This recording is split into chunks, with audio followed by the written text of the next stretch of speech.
बादब मुलाजा में मैं फजल इमाम मलिक। बिहार की बातें। बिहार में अपराधियों की बहार है।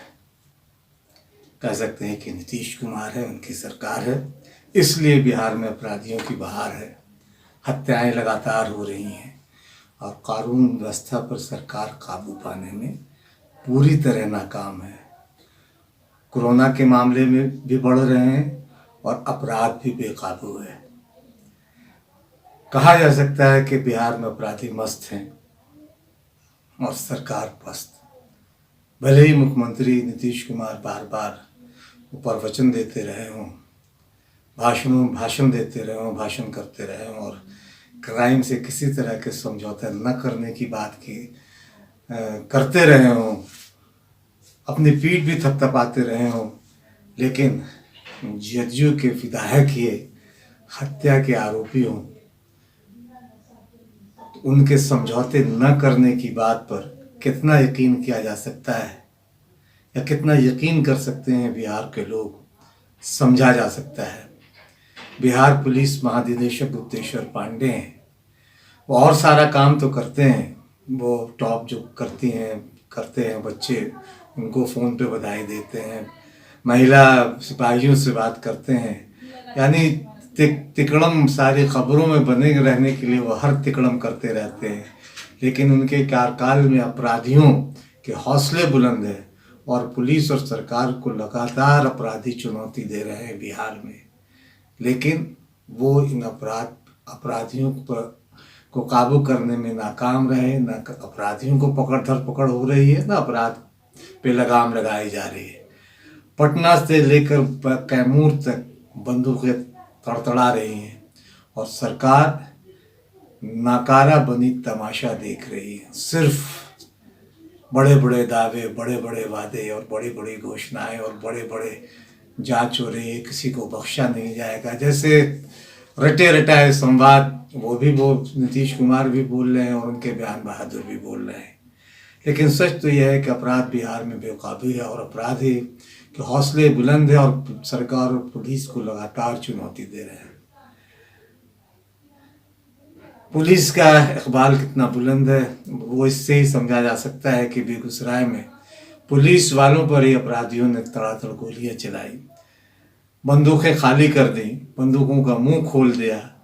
इस गोलाबारी में होमगार्ड का एक जवान शहीद हो गया है। हालांकि राज्य सरकार ने गरीब होमगार्ड को अब तक शहीद नहीं बताया है। उसके मारे जाने की बात तो की है लेकिन उसे शहीद नहीं कहा, क्योंकि होमगार्ड गरीब होते हैं। अपराधियों ने मारा है उन्हें, उसकी हत्या की है उस बेच गरीब होमगार्ड की। मेरी नज़र जब बहुतों को हम शहीद की बात करते हैं तो उसकी भी शहादत, वो भी शहीद ही हुआ है अपराधियों उसकी गोली का शिकार होकर। गोपालगंज तेरे हत्याकांड के फरार तो चल ही रही है। राष्ट्रीय जनता दल और जदयू और सरकार के बीच एक तरह से तनातनी है, लेकिन तमाम रार के बावजूद, अपने तमाम तरह की सियासत के बावजूद बिहार में हत्याएं लगातार हो रही हैं। इसलिए अब राष्ट्रपति शासन लगाने की भी मांग की जा रही है। राष्ट्रीय लोक समता पार्टी के अध्यक्ष उपेंद्र कुशवाहा है, उन्होंने राज्य की खराब होती कानून व्यवस्था पर सवाल उठाया है और राष्ट्रपति शासन लगाने की मांग की है। दूसरी तरफ राजद नेता तेजस्वी यादव है, जो गोपालगंज मामले में 13 हत्याकांड उनकी पार्टी के नेता पे हमले हुए, उस पर 3 लोग मारे गए, इसे वो हाथ से जाने देना नहीं चाह रहे हैं और इसलिए उन्होंने आर पार की लड़ाई का ऐलान कर दिया है। उन्होंने कहा कि जदयू विधायक पप्पू पांडे की गिरफ्तारी नहीं होती है तब तक संग्राम जारी रहेगा। पटना से लेकर गोपालगंज तक राष्ट्रीय जनता दल इस लड़ाई को लड़ती रहेगी। हालांकि तेजस्वी यादव पर जातीय राजनीति का आरोप भी लग रहा है। महागठबंधन में उनके साथी दल के हम के प्रमुख जीतन राम मांझी ने यह आरोप लगाया। पूर्व मुख्यमंत्री जीतन राम मांझी हैं, उन्होंने कहा कि दलितों, पिछड़ों या अल्पसंख्यकों को हत्याएं राज्य में हुई, लेकिन तेजस्वी ने उन हत्याओं पर आवाज़ नहीं उठाई। हालांकि अब जाकर तेजस्वी ने कुछ दलित बस्ती में भी जाने का की ठानी है। उन्होंने सवर्णों की हत्या पर भी अब आवाज़ उठाई है।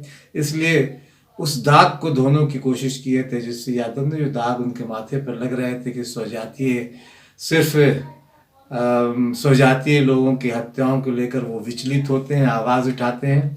लेकिन खैर अब जाके देर से ही से उन्होंने इस दाग को धोने की कोशिश की है। लेकिन इन सब से अलग, ये राजनीति तो अलग होती रहती है, इन सब से अलग कानून व्यवस्था बिहार की बहुत बदतर है। अपराधियों के हौसले बुलंद है। सरकार और पुलिस को अपराधी लगातार चुनौती दे रहे हैं।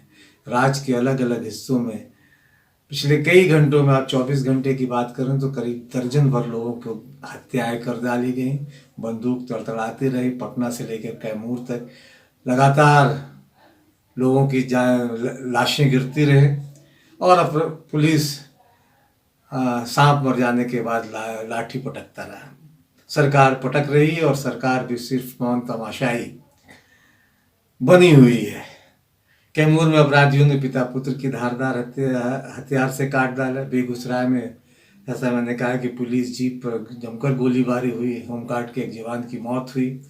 मधेपुरा में पूर्व सरपंच की हत्या कर दी गई। कहा जा रहा है कि वो राजद के नेता, राजद से जुड़े हुए हैं, तो राजद पे इसे एक राजनीतिक हत्या भी कही जा सकती है। पटना के मोकामा टाल में 2 दलितों की हत्या हुई। महादलित युवक थे, उनकी नृशंस हत्या कर दी गई। मधेपुरा, लखीसराय और बेगूसराय में भी एक हत्या हुई। रामपुर क्षेत्र के तराव गांव में खेत की रखवाली कर रहे थे पिता पुत्र। कैमूर की घटना जो बताई, वहाँ उन 2 अपराधियों ने उनको मौत के घाट उतारा।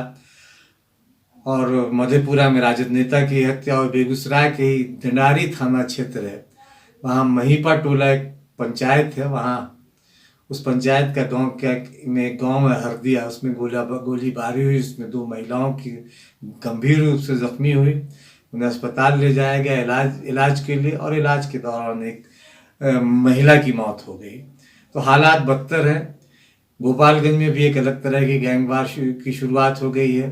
पिछले 4-5 दिनों में वहाँ 5-6 लोगों की हत्याएं हो गई, 13 हत्याकांड सहित।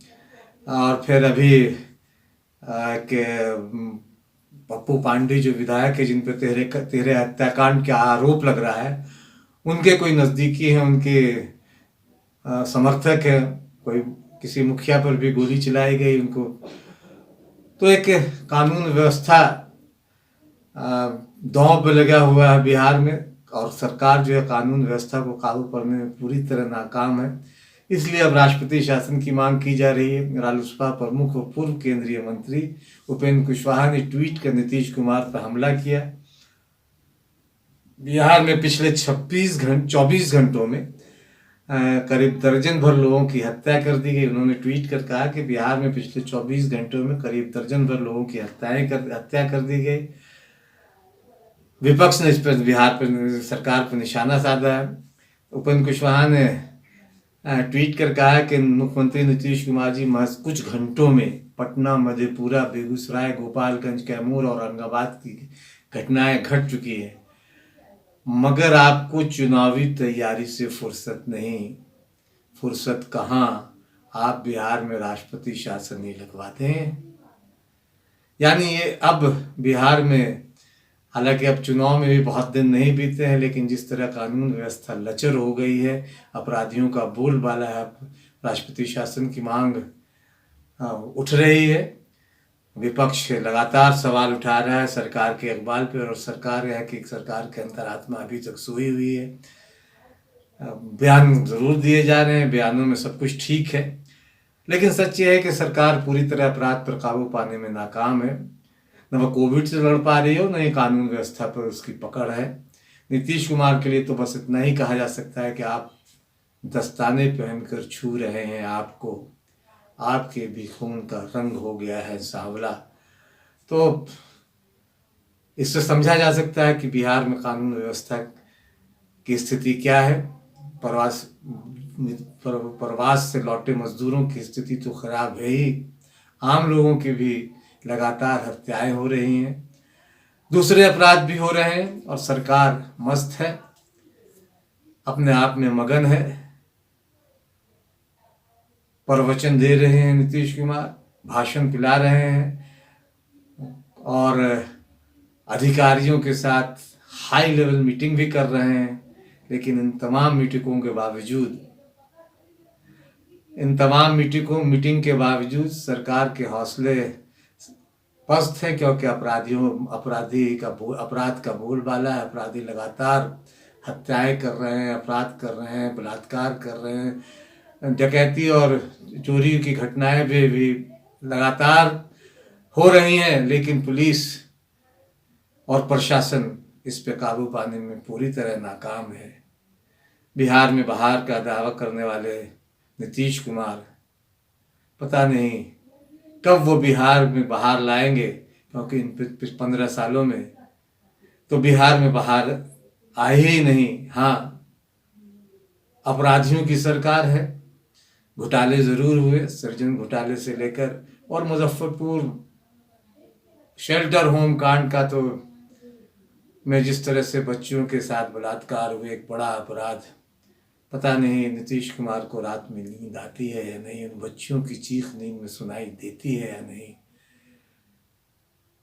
उस घटना को सोचकर हम जैसे लोग आज भी विचलित हो जाते हैं। पता नहीं सरकार क्यों नहीं अभी भी उन चीखों को ठीक से सुन पाती है या नहीं। सरकार ठीक कहते हैं कि सरकार गूंगी, अंधी और बहरी होती है। नीतीश कुमार के साथ ये बात, नीतीश कुमार सरकार पे बात पूरी तरह फिट बैठती है। आपको ये बात ठीक लगी हो तो इसे लाइक, सब्सक्राइब और शेयर करें।